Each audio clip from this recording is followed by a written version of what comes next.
உங்கள் நாட்கள் புதிதாகும் என்கிற இந்த நிகழ்ச்சிக்கு கர்த்தராகிய இயேசு கிறிஸ்துவின் நாமத்தினாலே உங்களை வாழ்த்தி வரவேற்கிறோம்.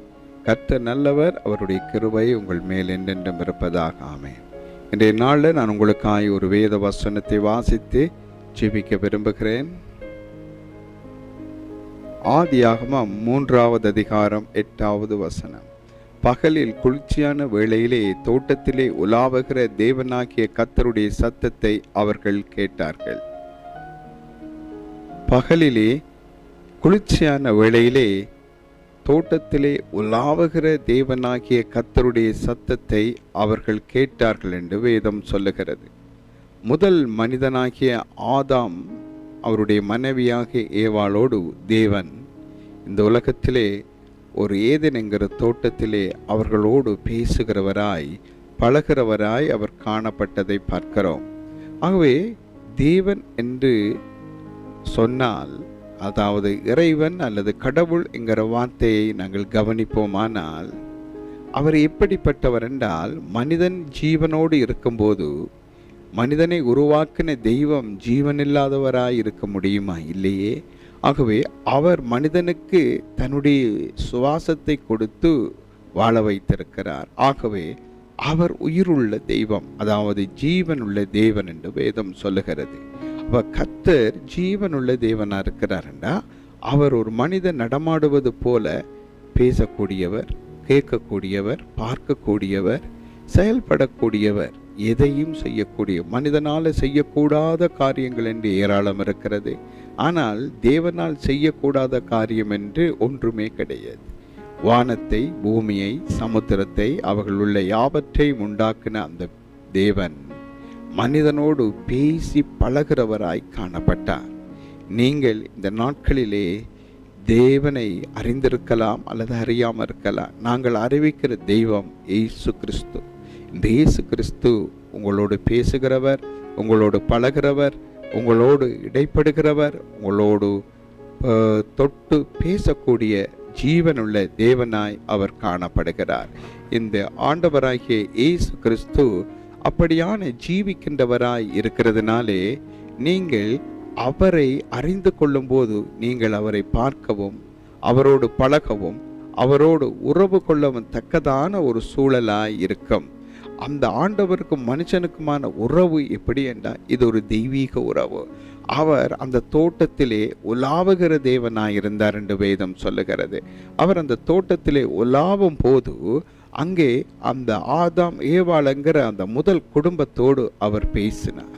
அவர் அநேக காரியங்களை குறித்து அவர்களோடு பேச முடியும். அதே போல அந்த குடும்பத்தினரும் ஆண்டவரோடு அநேக காரியங்களை குறித்து பேசுகிறவர்களாய் பழகிறவர்களாய் இருந்தார்கள். இந்த நாளில் தெய்வம் என்றால் என்னென்றால், அந்த தெய்வத்துக்கு முன்னே இருந்து நாங்கள் எங்களுடைய பிரச்சனைகளை சொல்லுகிறோம்.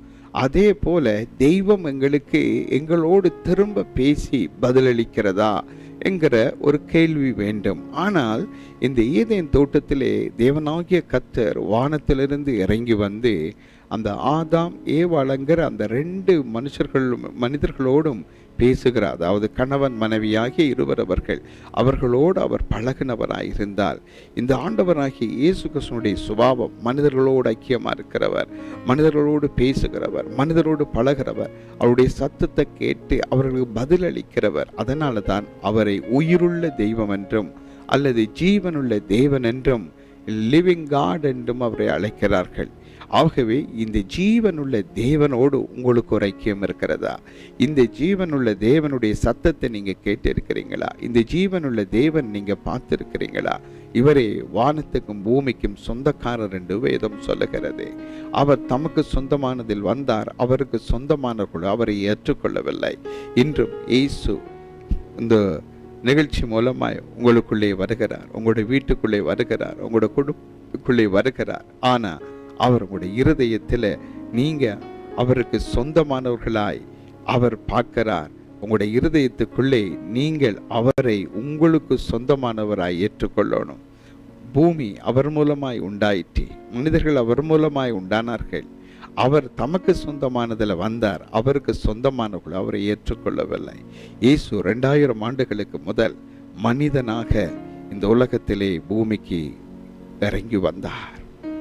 இந்த சந்திரனில் போய் உலாவின பாதங்களை வைத்து நடந்த மனிதர்களை ஒரு முறை சந்திரனிலே விண்கலத்திலே போய் இறங்கி சந்திரனில் இருந்து நடந்த அந்த பாதங்களை உடைய அந்த பெரிய விஞ்ஞானிகள் இந்த பூமிக்கு இறங்கி வந்த போது அந்த பத்திரிகையாளர்கள் அவரிடம் கேட்ட கேள்வி என்னவென்றால், நீங்கள் இதை குறித்து இவ்வளவு பெருமையாக நினைக்கிறீங்க. அவர் சொன்னார், நான் சந்திரனில் நடந்ததொன்றும் பெரிய காரியம் இல்லை.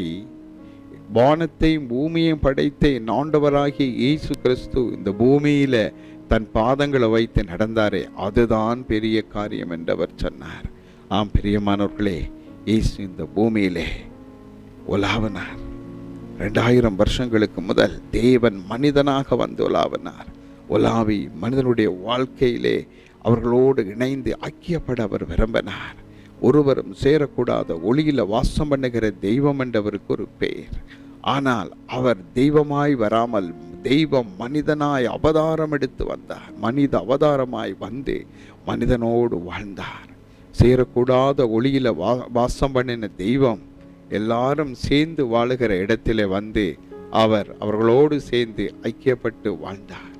ஆம், இன்றும் இந்த இயேசு அன்று ஏதேனிலே ஆதாம் ஏவாளோடு உலாவி அவங்களோட உறவாடி மகிழ்ந்த தெய்வம் 2000 வருஷங்களுக்கு முதல் இயேசு என்னும் பேரிலே இந்த பூமிக்கு வந்து உலாவி இந்த மக்களோடு இடைப்பட்ட அந்த தெய்வம் இன்று உங்களோடு இடைப்பட, உங்களோடு பேச, உங்களுடைய சத்தத்தை கேட்டு உங்களுக்கு மறுமொழி கொடுக்கத்தக்கதாய் பேசும் தெய்வமாகிய இயேசு உங்களை அழைக்கிறார். இந்த இயேசுவை நீங்கள் அறிந்திருக்கிறீங்களா? இந்த இயேசு ஜீவனுள்ள தேவன், உயிருள்ள தேவன், பேசுகிற தெய்வம், நீங்கள் சொல்லுவதை கேட்கிற தெய்வம், உங்களை தன்னுடைய கண்களால் பார்க்கிற தெய்வம். பார்த்து உங்களுடைய கண்ணீர் நீங்கள் விட்டு அழும்போது அதை தன் கரத்தை நீட்டி துடைத்து விடுகிற தெய்வம். உங்களால் நடக்க முடியாத போது உங்களை தூக்கி சுமக்கிற தெய்வம் இயேசு, உயிருள்ள தெய்வம். இந்த தெய்வத்தை நீங்கள் அறிந்திருக்கிறீங்களா? இந்த இயேசுவோடு உங்களுக்கு ஒரு உறவு இருக்கிறதா?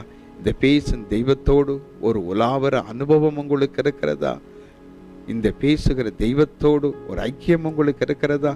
பரிசுத்த வேதாகமம் சொல்லுகிறது, எங்களுடைய ஐக்கியம் பிதாவோடும் அவருடைய குமாரனாகிய இயேசு கிறிஸ்துவோடும் இருக்கிறது என்று சொல்லப்படுகிறது.